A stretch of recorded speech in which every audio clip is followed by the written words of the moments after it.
Olá, pseudas virgens acorrentadas! Olá, pseudo-virjos acorrentados! Eu sou o Otávio, me dá um U, me dá um G, me dá um A! Oga!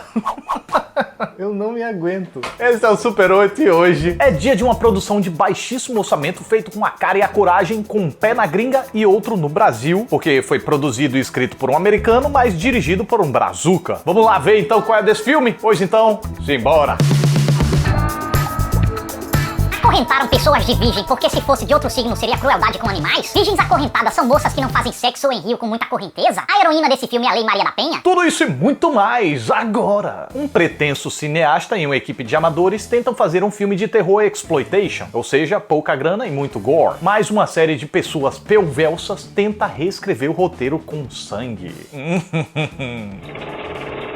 Virgens Acorrentadas não é bem um filme de terror, mas um filme sobre um filme de terror, ou um filme com um filme de terror dentro. Tá confuso? Parece mesmo, mas não se aveste porque você não vai sair com um nó no cérebro. O roteiro consegue explorar a metalinguagem de um jeito que mistura ficção e realidade, confundindo controladamente e deixando claro quando precisa. Entender a trama definitivamente não é o problema do roteiro. O problema, ao meu ver, é cair no clichê de filme de roteiristas iniciantes. Escrever um filme de baixo orçamento sobre alguém tentando fazer um filme de baixo orçamento. Nossa, que ideia genial!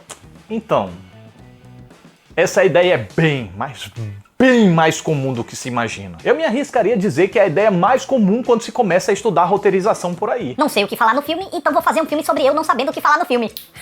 Não. E dá pra notar aqui claramente outros sintomas de estudante de roteiro que quer pôr em prática o que aprendeu. Coisas que acabam ficando mais evidentes justamente por causa da metalinguagem, pois a gente vê na tela um reflexo do roteirista da vida real e suas tentativas de ser inovador, quando na verdade só tá trilhando um caminho clichê, super intuitivo e natural que quase todo cineasta iniciante já pensou. Usar diálogos expositivos sobre querer fugir da expositividade, transformar crises criativas em empecilhos dramáticos, inserir regrinhas de roteiros ao pé da letra, como aquela cena gratuita em que o protagonista salva um gato apenas para fazer alusão a uma regrinha de manual de roteiro chamado Save the Cat, como bem lembrou um colega meu no final da cabine, e segundo esse manual, para o espectador criar identificação imediata com o protagonista, este precisa ser introduzido mostrando seu caráter e seu papel, como por exemplo, salvando um gato. E é literalmente isso que acontece aqui. É gratuito demais, é óbvio demais. Mas veja bem, também não tô dizendo que fazer um filme sobre um filme ou inserir regrinhas de cinemas explícitas dentro da ficção sejam ideias inválidas. Eu digo apenas que isso não seria o suficiente para fazer um grande roteiro e, consequentemente, um grande filme. Se você vai usar a metalinguagem, você precisa ir bem mais profundo, ou sendo denso como o 8,5 de Fellini, ou desconstruindo de forma fora da casinha como adaptação, ou debochando como saneamento básico filme, ou exaurindo a premissa como Cinedoc Nova York, ou até estudando o personagem de forma cômica como o artista do desastre. Claro que uma boa direção pode salvar um roteiro frágil, mas além da direção do brasileiro Paulo Biscaia Filho estar presa pela simplicidade do roteiro, ela nem tem como pirar na batatinha nem desconstruir porque ela tá bem limitada pelo orçamento reduzidíssimo de 70 mil dólares. E uma vez que ele já tava com o roteiro na mão filmando, não tinha muito pra onde ir com as mãos atadas desse jeito. E sabe como eu sei que ele podia ter ido muito além se ele não tivesse tão amarrado? Primeiramente porque é pra poucos conseguir fazer um filme com valor de produção como visto aqui, bem iluminado, enquadramentos bem compostos, movimentos de câmeras harmônicos, com uma bela fotografia em geral, tão agradável que nem parece ter custado tão pouco. Segundamente, porque eu já vi um filme escrito e dirigido por ele chamado Morgue Story e testemunhei o quanto ele é capaz de pensar fora da caixinha e ainda assim manter uma narrativa coesa e gostosa de assistir. Não que este aqui não seja gostoso de assistir. Virgens Acorrentadas é simpático, consegue dar boas viajadas interessantes, nos conduz com firmeza, nos intriga com seus momentos de mistério e suas confusões propositalmente plantadas e faz com que a gente se identifique e torça para os personagens conseguirem realizar o filme. Porém,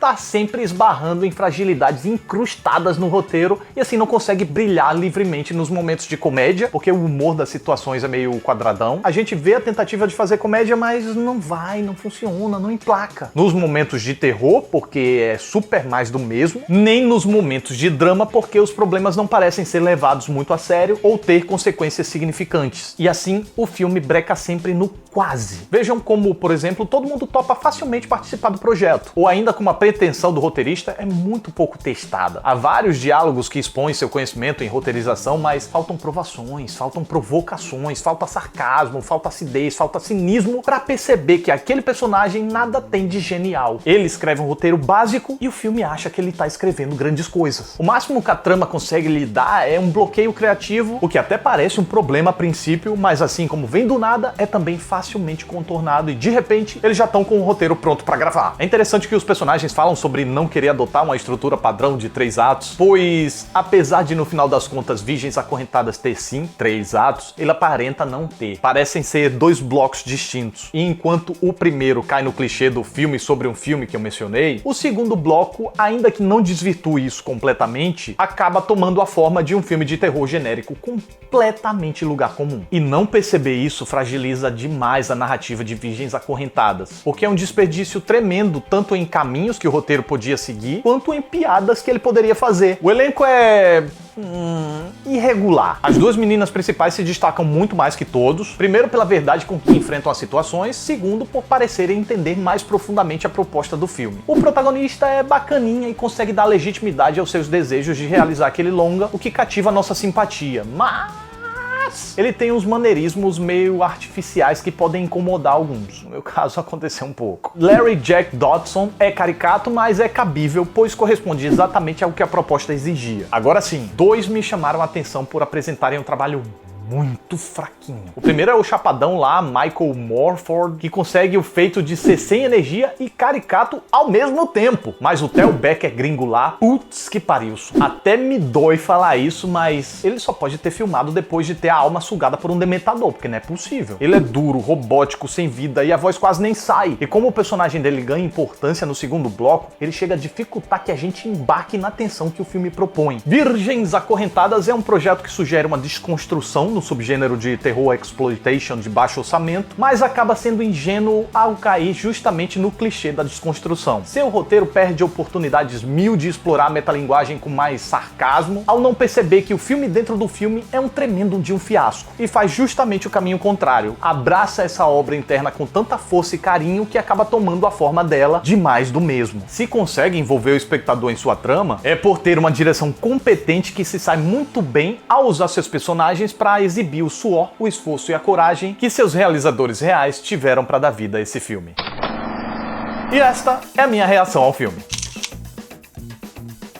E você já viu esse filme? Concorda comigo ou discorda de mim? O filme é dirigido por um brasileiro, mas ele é falado em inglês, porque como ele é roteirizado e produzido lá nos Estados Unidos, aproveitaram a galerinha de lá. Pessoal, mesmo que a minha crítica não tenha sido tão elogiosa assim, eu recomendo que vocês vejam, porque afinal é um filme feito na vontade e também porque é um filme de gênero dirigido por um brasileiro. E eu acredito na competência do Paulo Biscaia Filho para entregar obras cada vez ainda melhores. Acho que desse mato ainda sai muito cachorro. E aproveitando o ensejo, eu reforço a recomendação do outro filme que eu vi dele, que é o Morgue Story, Sangue, Baiacu e Quadrinhos. É bem louco o filme, mas é bem maneiro. Eu vi tem muito tempo, acho que foi em 2009, 2010, no Festival do Rio. Pretendo até rever agora, aproveitar. Então é isso, mais um Super 8 tá chegando ao final. Fico muito grato pela atenção de vocês. Muito obrigado, até a próxima aí. Me dá um T, me dá um C, me dá um H, me dá um A, me dá um U, me dá um tchau.